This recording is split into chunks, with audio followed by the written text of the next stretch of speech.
C'est monsieur Léon Théoké. Il a travaillé avec pas mal de grands artistes ivoiriens. Il a travaillé aussi avec de grands artistes français sur de grandes scènes en France. Les John Yali, les Waipé Sabati, plein d'artistes. Je n'arrive même pas à les citer parce qu'il y en a tellement. Aïcha Kone, Pélagie, Naya Campbell, Chalamona, Lukwa Kanza, tout ça. J'ai vécu près de 35 ans à Paris. Waouh! C'est quand même énorme. Hein?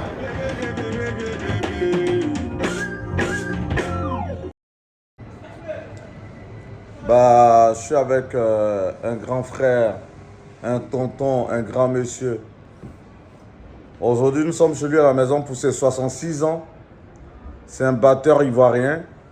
Il a 40 ans de métier. C'est-à-dire qu'il a commencé ce métier lorsqu'il avait 26 ans. C'est monsieur Léon Théoké. Il a travaillé avec pas mal de grands artistes ivoiriens. Il a travaillé aussi avec de grands artistes français sur de grandes scènes en France. Monsieur Léon Théoké, qu'est-ce que ça vous fait d'avoir aujourd'hui, de fêter aujourd'hui 66 ans? C'est ma première question. Mais dis donc, ça me fait plaisir. Je ne m'attendais pas à ça, hein. Tout ce que j'ai vécu là, avec des tournées, dans les tournées, tout ça. Là. Et je me vois aujourd'hui à l'âge de 66 ans. Je dis, voilà, Dieu merci. Hein. Putain, qu'est-ce que j'ai vécu quand même.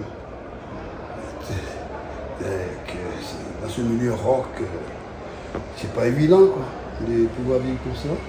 Mais j'ai eu la chance d'avoir une femme magnifique, des enfants magnifiques.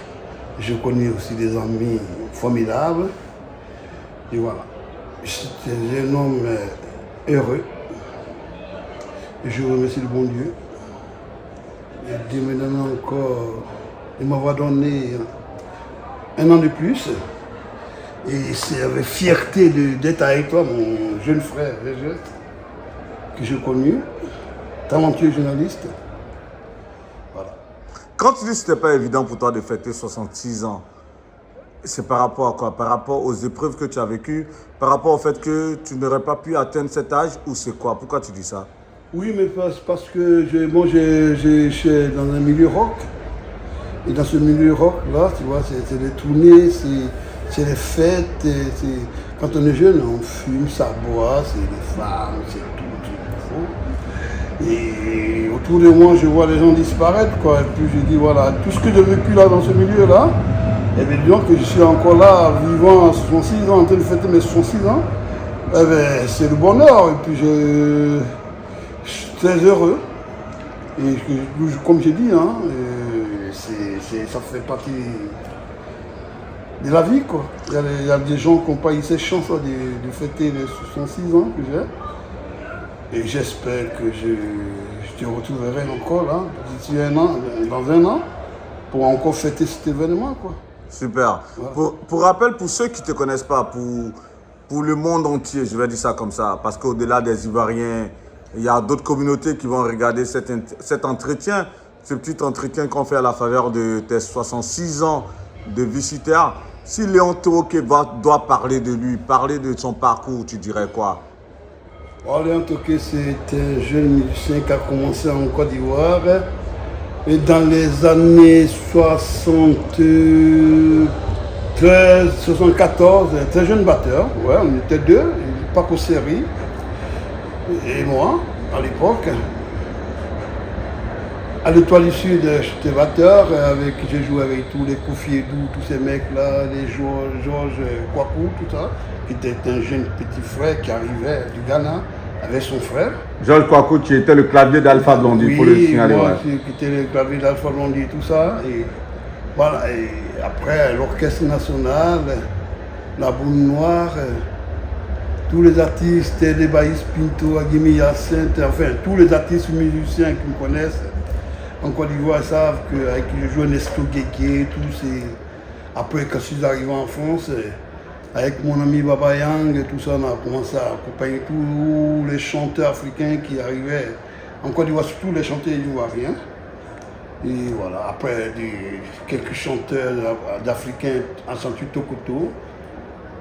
Et parmi les femmes, à Betty Bassikini, à laquelle j'étais aux États-Unis, en tournée aux États-Unis, Chalamona avec laquelle j'ai fait le concert, le festival de Casablanca, voilà, à l'anniversaire du roi Hassan, le roi Hassan II, ouais, je crois que je me rappelle bien, c'est ça, et que je connais à Paris. Et puis je vais connaître Chalamona depuis la Côte d'Ivoire, Aïcha Koné, Pélagie, Naya Campbell, que je connais un peu tout jeune, sans compter de Diana Limel que j'accompagnais sur Most Bendeo, Adjou, Maked. C'est moi qui faisais la batterie à Paris et tout ça avec Baba Yang à l'arrangement. Et mon cher ami Baïs Pinto que j'aime beaucoup, un grand frère que je respecte, qui c'est l'un des artistes musiciens que je respecte beaucoup. Après bon, j'ai fait des rencontres Alpha Blondy, Zucchero. Après bon, je suis passé du côté rock avec le groupe Chihuahua, Frère Misère, qui étaient des groupes très connus aussi en France, et Zucchero.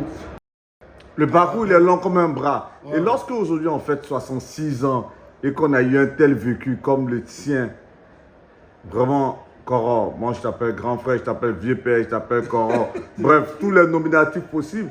Mais lorsqu'on a eu ce vécu-là et qu'on fête aujourd'hui 66 ans, qu'est-ce qu'on a envie de léguer à la postérité au fait? Qu'est-ce qu'on a envie de dire aux jeunes? Croyez en vous. Là, tout ce que je leur demande, c'est le respect, respectez les gens, aimez-vous.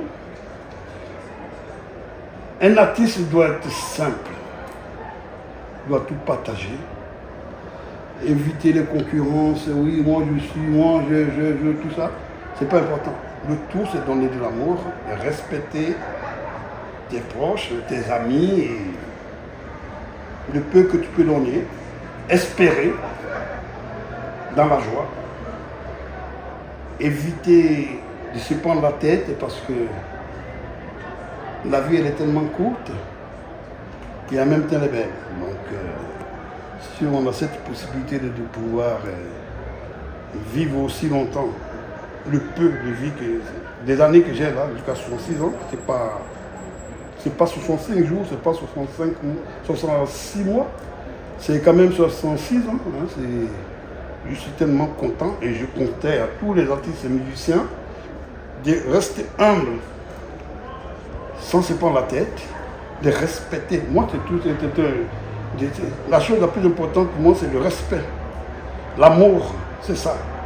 Après tout le reste, c'est que. Parce que nous sommes tous des êtres humains. L'argent, c'est important. Mais le respect et l'amour, il n'y a pas mieux que ça. Donc, c'est tout ce que j'avais à vous dire. 66 ans, 40 ans, plus de 40 ans de carrière. Plus de 40 ans, oui. Quels sont les faits marquants de ta carrière en tant qu'artiste que tu pourrais partager là avec nous à la faveur de cet anniversaire? Là, je te ramène très loin dans ta mémoire. Des faits marquants, s'il te plaît. Les faits marquants, je me rappelle quand j'étais à l'Étoile du Sud, et à l'époque de...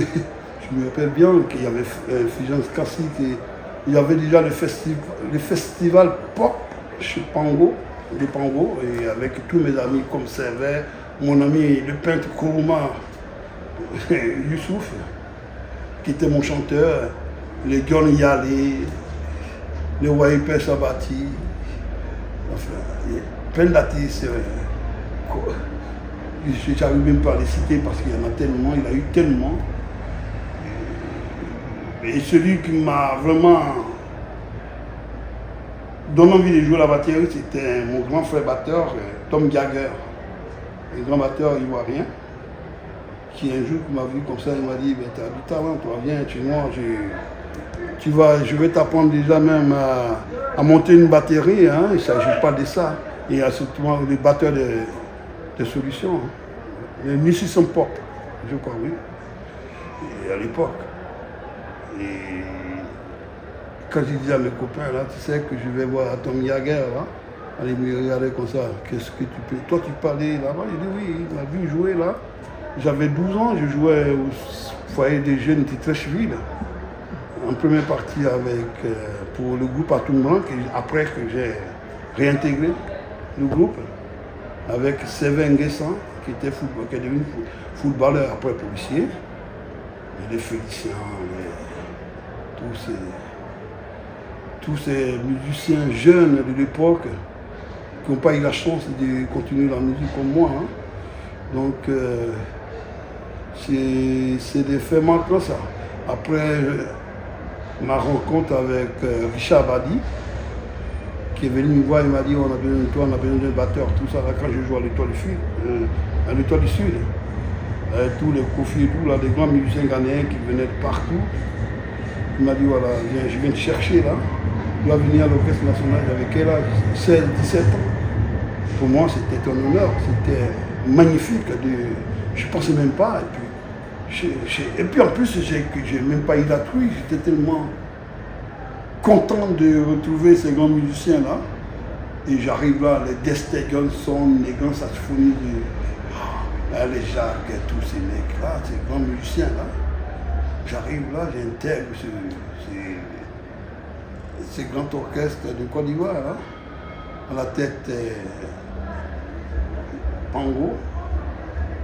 Je faisais Pango comme directeur. Et après, tu es là, tu fais des grandes rencontres, tout ça. Là. Les Jimmy Hyacinthe, les Baïs Pito, les Badmos, tous ces mecs-là, les Palois Saba, tous ces grands musiciens. Là. Et j'ai là aussi ma rencontre avec Rosebud, Stone. Il y a tellement de musiciens, il y a eu tellement de bons musiciens en Côte d'Ivoire. John Malik, et tous ces gars-là, on l'appelle des... Ah ouais, c'était une époque magnifique de ma jeunesse. Hein. Après, bon, les jeunes Méoué et tous ces mecs-là, quand ils venaient répéter à l'Étoile du Sud, au temps de Fulgence Cassis, j'ai participé au, comment on appelle ça là, tout le podium là, de Fulgence Cassis. Mais je n'avais pas le droit parce que j'étais un peu en avance. Musicalement parlant, Fulgence Cassis, quand il m'a vu, il m'a dit, toi, donc, hein, tu fais quoi ici? J'ai dit, mais moi, je suis venu accompagner les batteurs de Trashfield là. Le mec a disparu, donc il faut bien que je joue. Il faut bien que je le remplace. On est passé quand même troisième, mais tu t'imagines, là, j'arrive, là, Fulgence Cassis me voit, il me dit, qu'est-ce que tu fais, toi? Okay. Il dit, ben écoute, moi je suis là hein, pour accompagner mes jeunes frères, là. Donc tu n'as pas les droits. Il dit, mais je suis là quand même. Quand tu m'as vu jouer, il dit, mais vous êtes déjà éliminé, c'est marrant ça. Ça, c'est des souvenirs qui me marquent, ça, tu vois. Et puis après, c'est la vie, hein. Il y a tellement de belles choses. Ah ouais, c'est ça, ça fait... Là, on te retrouve en France, précisément à Nantes. Tu es dans cette ville depuis combien de temps déjà? Oh, ça va faire 7 ans. 7 ans que tu es à Nantes. Ah oui, après... Avant Nantes, tu avais vécu où? Je sais pas, j'ai vécu près de 35 ans à Paris. Waouh! Voilà, c'est quand même énorme, hein. Mais à Paris, c'est une belle ville, quand même, ça m'a permis de faire pas mal de concerts, bon, ça m'a permis de tourner et tout ça, hein. J'ai joué avec cette belle rencontre des grands musiciens français et des grands chanteurs français, des Clément Solo, tous ces mecs, des chanteurs comme Zucchero italien, des émissions de télé avec Yann Leken, ma rencontre avec Gainsbourg, avec des grands musiciens comme René Mac, avec lesquels j'ai joué pendant pas mal de temps aussi, hein, c'est un grand musicien que je respecte. Lukwa Kranza, tout ça, c'est à chanter Tokoto que j'accompagne aussi en France. Ouh là là, j'en oublie beaucoup. Hein, Waouh! Ouais, c'est tellement émouvant. Moi, je suis très heureux, très très heureux. 7 ans que tu es à Nantes. Et là, on te retrouve à Nantes pour fêter tes 66 ans. La ville où tu es établi depuis maintenant, voilà, toutes ces années, où tu as eu aussi de belles émotions, de belles rencontres. Et nous, on est très heureux de te rencontrer, de te connaître, de te côtoyer au quotidien. Et je veux te souhaiter un joyeux anniversaire. Ah, merci beaucoup. Joyeux anniversaire. Merci, joyeux anniversaire, Coro. C'est la vie. Hein. Joyeux anniversaire, Pépin. Que Dieu nous donne encore la force. Et ma mère, Koubama, mes soeurs, tout ça, là, parce que ma protection, c'est ma mère. Moi, je crois beaucoup à ma mère. Elle vit encore? Elle est décédée, mais je sais qu'elle me protège. Et ça, c'est une chose que je ressens à chaque fois que je me déplace, à chaque fois que je me réveille, elle m'accompagne. Donc, c'est ce qui fait que je vis encore et que je commence à prendre encore beaucoup d'âge. Un an de plus, un an de plus, un an de plus, on ne sait pas. Hein. Excuse-moi, c'est vrai que je n'ai pas terminé cette interview sans parler de séjour que tu as passé à l'hôpital, je crois, en 2020 ou 2021. 2020. Voilà, par rapport au Covid. Ouais. Waouh, on était tous inquiets. Ah ouais, J'ai partagé ça avec Jackis. Ah, Jackie, Avec pas mal de personnes. On se disait, mais où le vieux père il est passé. Comment tu as vécu cette période-là, Ah oui, cette hospitalisation? Moi, de toute façon, je ne sais pas comment expliquer ça parce que comme j'étais dans le coma, j'ai vécu 3 semaines de coma. C'est quand je me suis réveillé qu'on m'a dit que vous sortez de 3 semaines de coma. Donc, mais voilà, c'est vrai que quand ma femme m'a dit que tous les artistes étaient avec moi, ça m'a touché parce que de toute façon, je ne parlais pas. Donc, je renaissais.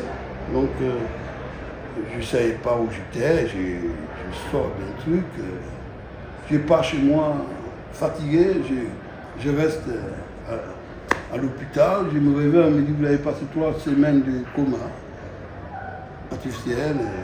Ah ouais. Mais Dieu merci, je me suis remis comme quoi la vie n'était qu'un fil, hein, tu sais.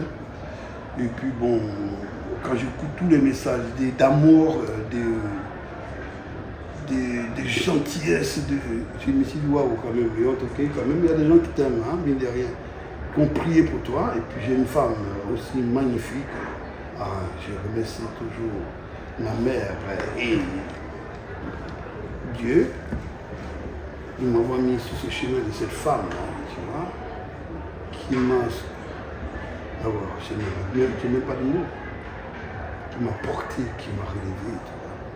Et je suis tellement reconnaissant de cette femme, la mère de mon fils. Et puis j'ai un fils aussi magnifique.